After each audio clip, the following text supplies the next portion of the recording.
Bonjour, je m'appelle Sylvain Fauché, associé en certification. Dans le cadre de la journée Vérité et Réconciliation, on reçoit Paul John Murdoch, grand chef de la Nation CRI, Wagel, chef Murdoch. On dit ça bien? Tu peux-tu me parler, est-ce que tu te souviens du premier moment où on s'est rencontrés? Oui.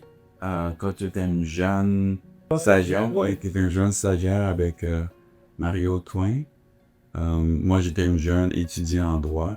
J'aurais même pas commencé mon stage en 1998, il y a 27 ans. On était plus jeunes, même âge d'associé, des chefs. 90, quand j'étais étudiant d'été, on m'a engagé, je suis rentré le lundi matin, il m'a dit demain, tu t'en vas au Saguenay. Il n'y avait pas de route. Pas de route, c'est en avion. J'avais aucune idée où c'était, comment c'était. Mais je suis revenu de ce même voyage-là. Déjà, je savais que c'était ça que je voulais faire. Et mon chemin était quand même grande firme, par contre. J'ai l'avantage, je viens d'Andorre. Ouais. Donc, le plus petit cabinet. Puis, on avait cette chance-là, on l'a encore d'ailleurs, d'avoir cette relation-là près de nos clients, entre autres la Nation CRI. Quand je te vois, on commence notre conversation, même si disons que ça fait 2-3 ans qu'on s'est vu. Ouais, c'est ça. Et puis il y a plein de choses qu'on peut prendre pour acquis. Ouais. Parce que tu comprends exactement le contexte, tu as vécu les mêmes affaires. C'est ça. Ça prend une adaptabilité. Parce que quand vous travaillez chez nous, même si c'est techniquement à l'intérieur de la même province, c'est un autre pays. Oui, effectivement. C'est très, très différent. Puis, c'est une question de culture. Là. Et, en fait, ce que moi j'en ai des Autochtones, les cris, parce que c'est que je connais plus, c'est le côté où il n'y a rien de grave. T'sais, alors que nous, les non-autochtones, souvent on se met de la pression avec plein de choses inutiles. J'ai toujours connu avec un sens d'humour quand même assez particulier, présent. Oui, c'est un gros aspect culturel. Parce que je sais que pour les gens de l'extérieur, des fois les gens ils vont dire, bon, c'est pas très sérieux.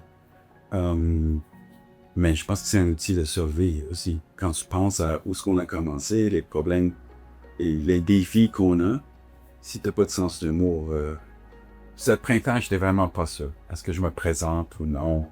Et j'ai décidé de prendre une moto de Terre-Neuve jusqu'à Victoria. Et j'ai décidé que j'allais visiter juste les communautés autochtones. Deuxième communauté, c'était Mumbertu. Je me lève le matin à Mumbertu, juste à côté de Sydney. Super belle communauté, l'infrastructure, c'était incroyable. Je me lève, je regarde à ma gauche, vers l'ouest, gros bureau de Thornton, sur le réserve. Mais ça m'a tellement impressionné, parce que trop souvent, on travaille avec du monde, ils viennent nous voir, puis on dit au revoir, goodbye, puis reste pas chez nous. Mais là, de voir une entreprise majeure qui c'est pas juste d'avoir ton bureau sur une réserve, t'as investi dans un immeuble, il y a rien de plus permanent que ça. C'est pas juste des mots. Alors ça m'a beaucoup impressionné. Chef Murdoch, la journée des réconciliations, pour toi, qu'est-ce que ça veut dire? D'avoir cette journée-là, je pense que c'est important parce que ça nous fait réfléchir. Quand j'ai fait mon trajet de moto de Terre-Neuve à Victoria, il y avait une place où je n'étais pas sûr si j'allais arrêter. C'était l'ancienne école de ma mère. Et je savais que ça allait être émotif puis difficile. Quand tu parles d'école, on parle de pensionnat. De pensionnat, ouais. Et moi, j'enregistrais des capsules à chaque place que j'arrêtais. Alors, j'ai enregistré une capsule. Moi, j'ai beaucoup de staff non autochtones. Ma femme qui travaille avec moi m'a dit, tu serais étonné la quantité de personnes au bureau qui ont demandé c'est quoi une école pensionnat. Ils parlent de quoi? Alors, juste pour offrir un moment où les gens peuvent réfléchir et on peut s'approcher un peu plus, ça peut juste faire du bien pour les deux solitudes.